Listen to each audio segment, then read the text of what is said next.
If every time someone visited a canal and river, they picked up just one piece of plastic, within a year, our waters could be clear. But some are going beyond just a single piece of plastic.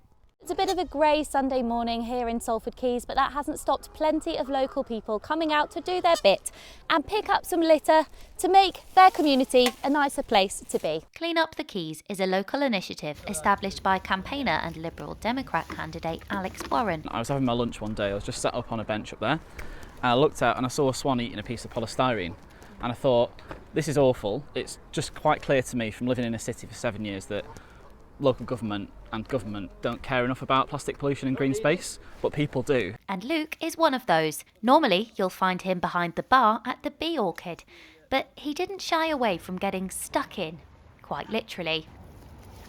Being a community bar, we should be part of the community, shouldn't we? Each year, an estimated 14 million pieces of plastic rubbish end up in our canals and rivers, with around 500,000 pieces flowing out into our oceans.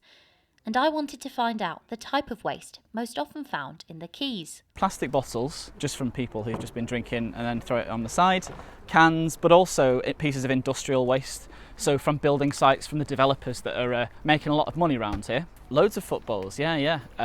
Not quite sure if it's Manchester United's fault, but I have written to them as well and I invited them to help us. And if you've ever walked along the other side of the canal past Old Trafford Football Ground towards Media City, you may have noticed something. There isn't a single rubbish bin. Consistently, I have to keep making messages about this because no one else is banging this drum in local government, national government.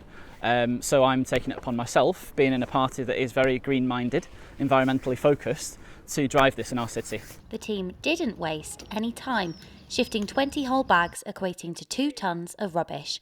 A Sunday morning well spent. Olivia Snelson, Quays News, Manchester.